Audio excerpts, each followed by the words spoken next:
Alright, so we are off to a very bad start leading to Hanoi.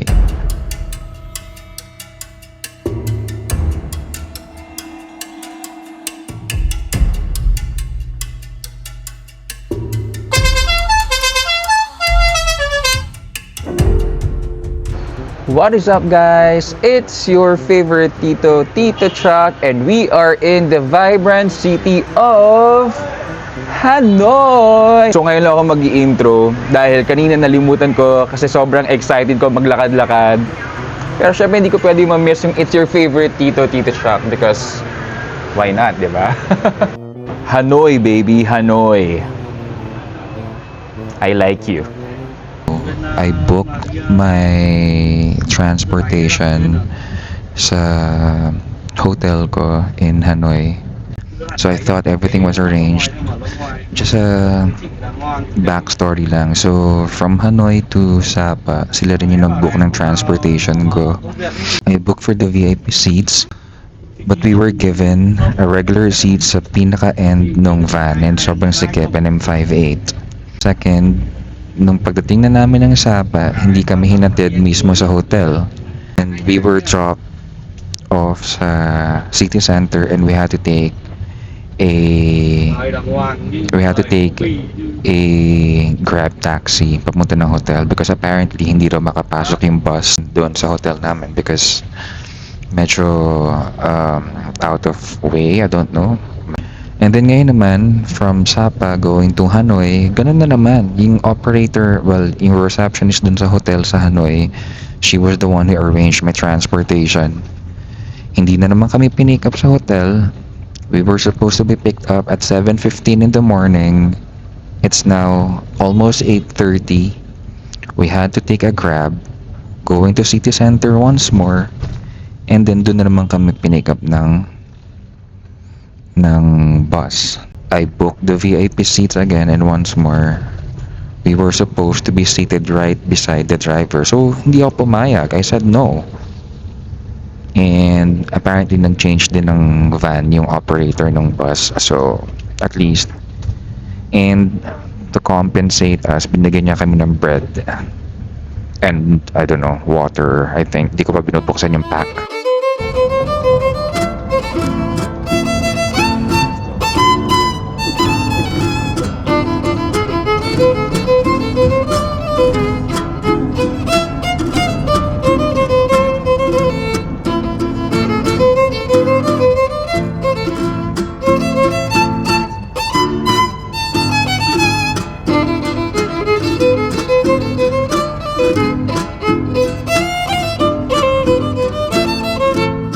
Aalis lang namin from our first stopover and nakapag-coffee ako. I'm feeling better.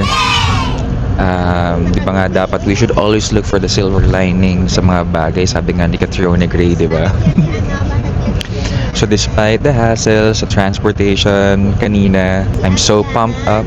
I'm really excited to experience Hanoi and see the culture, see the city, and try the food.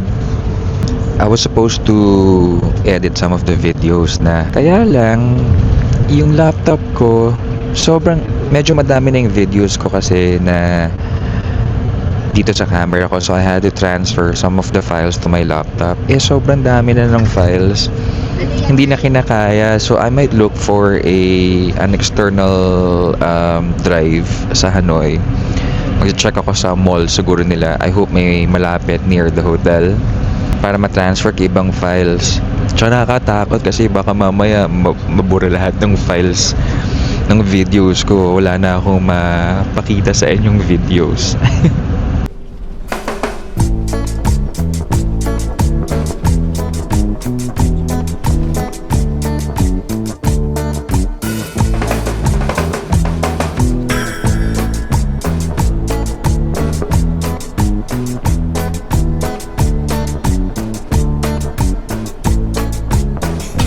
Hi guys! Hello! May kasama tayong kabayan from Batangas. First time nyo rin, no? First time ko rin. First time din nila. They're originally from Batangas. Bati naman Hi sa Batangas dyan. Hi! That was a long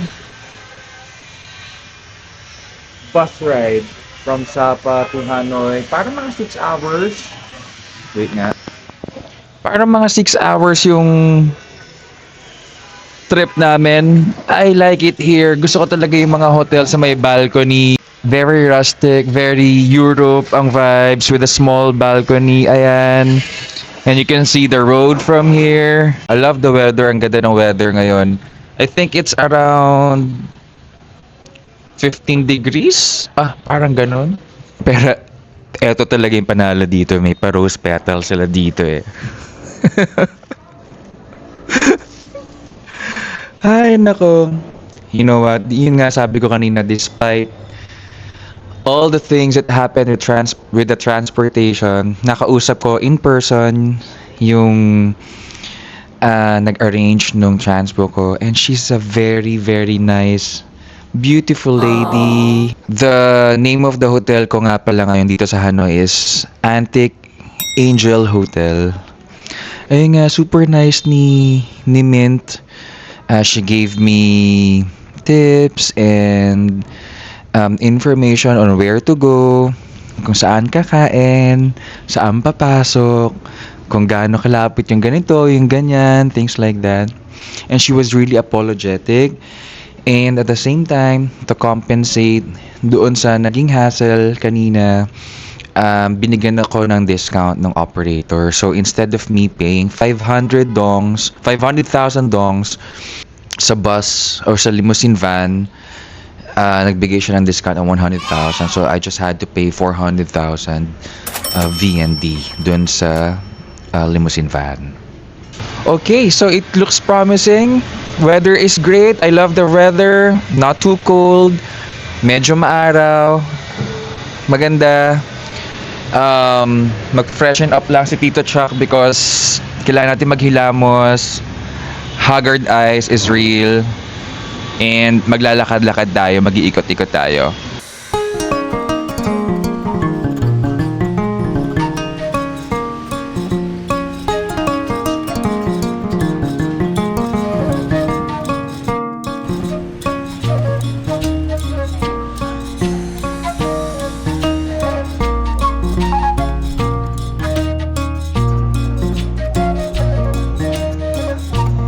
Right, so naglalakad tayo ngayon sa streets ng Hanoi.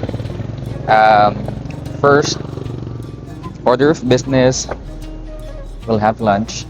Actually, a very late lunch. The thing is, nung nasa Sapa ako, medyo na-overwhelm ako sa taste ng food. Don't get me wrong, Vietnamese food is really delicious. It just so happened na last night, yung kinainan namin, di ba sinabi ko sa previous vlog ko that I am a fur dad. However, so I have a dog, di ba? However, dun sa menu nila, nakita ko merong silang sinaserve na dog meat. Medyo na-upset ako. I understand, maybe it's still part of their tradition and culture. I'm keeping an open mind about it. Kaya lang, dahil nga for dad ako, I still can't. So whenever I travel, I want to make sure that I keep an open mind to the culture, to the food. Ayun. So today, I'm just going to reset my palate and eat something really familiar para pag lumaban na tayo ulit sa Vietnamese food, which I really love, sobrang okay na. The weather is really nice. Grabe. Yung daming shops, oh. End to end.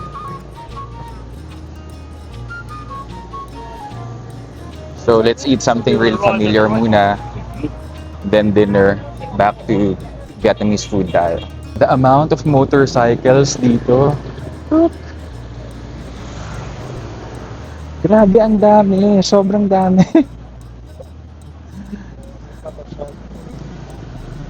I think Yeah, I think mas madaming ang motorcycles dito kaysa sa cars. Parang napanood ko rin or yeah, I think napanood ko rin last night sa isang video na sobrang dami nga nilang motorcycles here. I think it's one of their main mode of transportation. I'm also thinking of getting a new jacket because ay, ang cute.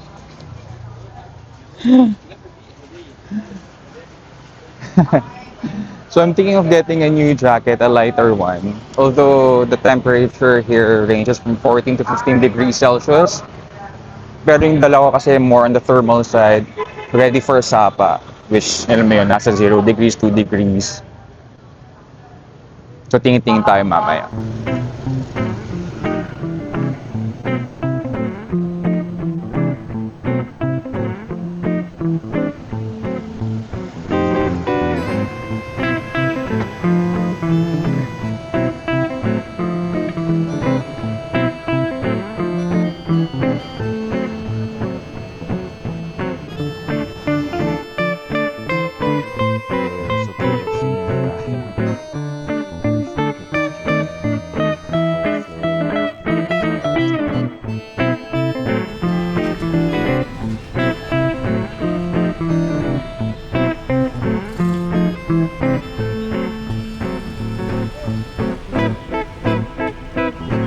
We are here in Huam Kem Lake. It's really beautiful. It's giving Burnham Park vibes.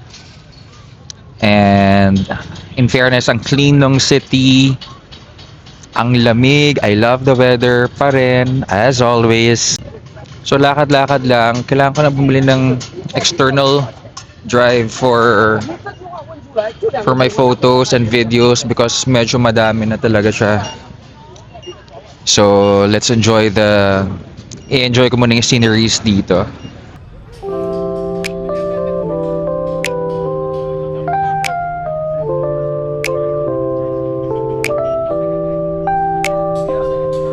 So, sa KFC ako nag-late lunch. Dahil nga gusto muna nating i-reset yung palette. Sa loob ng KFC, puro turista, puro Pinoy, puro AFAM. Siguro ganun din sila, parang they wanted to reset their palette and try something that they are familiar with. May bus dito, wait lang. Hop on, hop off bus. Dito outfit check, normalan lang, nothing sobrang simple ko lang talaga. Ayun, so mag-iikot-ikot tayo dito. Wala namang solid plan kung anong gagawin today. Pero most of our ikot will happen tomorrow. Yung mga tourist spots nila. I'm thinking of going to a museum. Para meron silang tinatawag nilang Prisoners Museum. So I'll research on that mamaya siguro and check kung saan yun. Tapos of course, we might do the train street. Yung nakikita nyo yung may mga train, may mga coffee shops by the railway. Ayun.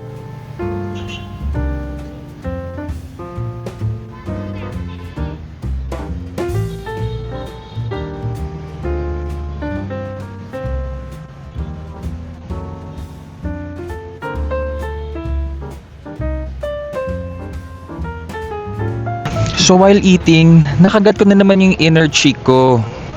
Ang sakit.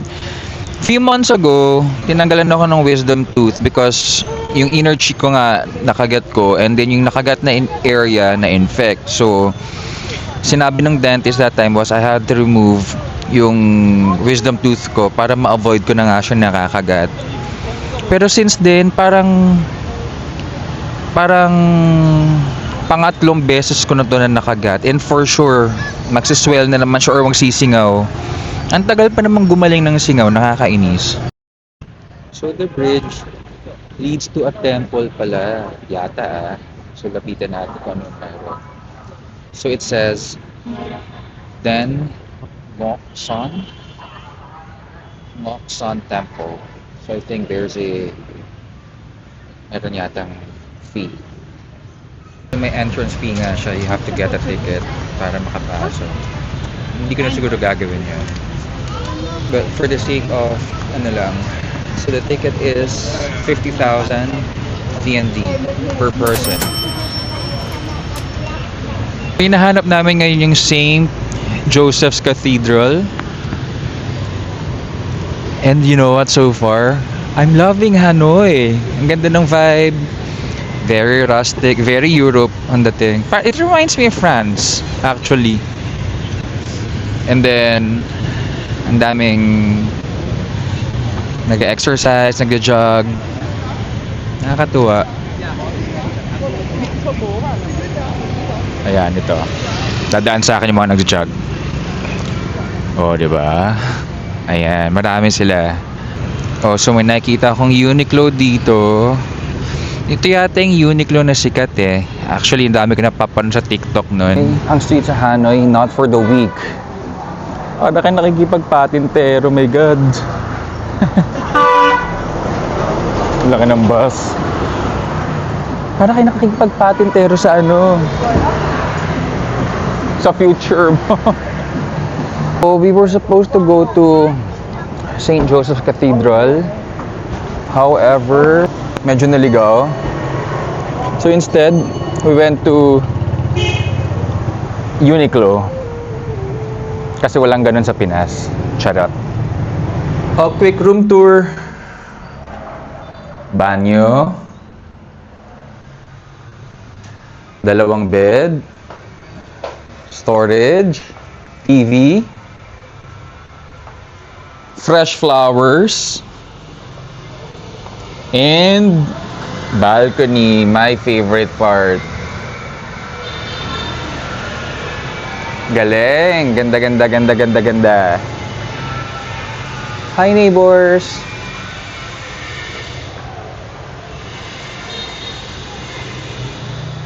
Guys, so currently we are in Train Street.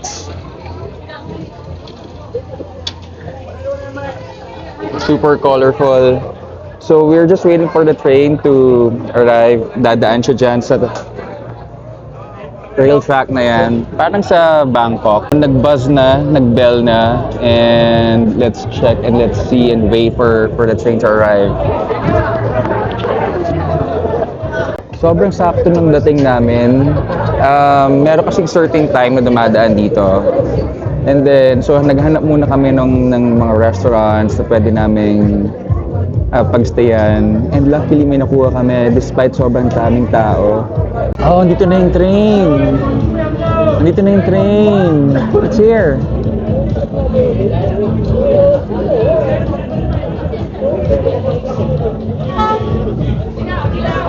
Diyan na. Kaya nga.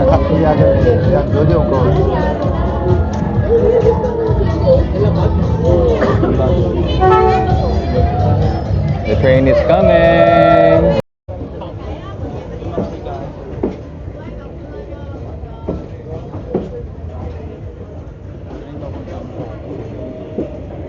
Oh, iba.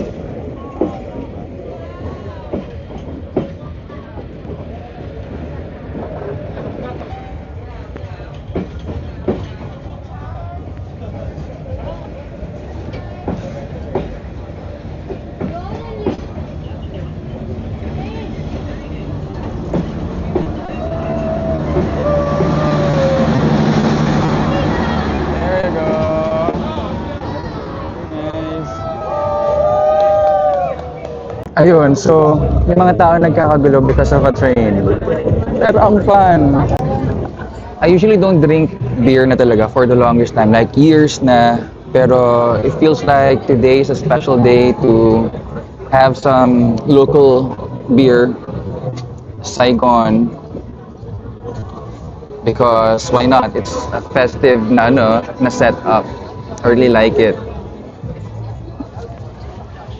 I hope the audio is clear though, kasi medyo maingay, malakas ang mga music sa paligid. We have to do it. Seryoso. As a millennial tito, we have to do it. Cheers!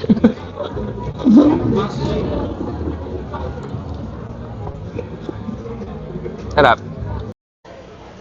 Hey guys, so kaalis lang namin doon sa Train Street. It was a really fun experience. Nabubulol na naman ako as always.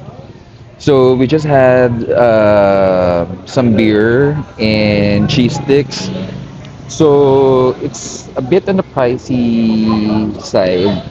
Our bill, ang total ng bill namin was around 291 VND. So that is around 670 pesos. So that's 2 Saigon beers and 1 cheese sticks.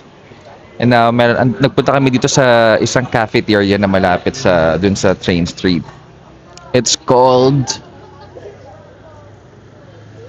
Cafe Hue. Yeah, so we'll have buncha and a banh mi and beer ulit. Sobrang relaxing yung vibe dito sa Saigon, except of course doon sa mga so sobrang dami ng motorcycle, talagang patintero levels ang gagawin mo. But other than that, so far, personally, or maybe the weather plays a big role dito sa so far na verdict ko, I'm liking Hanoi over Sapa. Pero if ever okay siguro ang weather sa Sapa na nagpunta kami the past 4 days, I think okay din doon. The weather will play a big part talaga sa isang trip. But as I said kanina, always look for the silver lining. Sapa was great, but if you're looking for something really vibrant, Hanoi is by far one of the most vibrant and colorful cities na napuntahan ko. So that's their local version of the tuk-tuk. And this one also, very nice.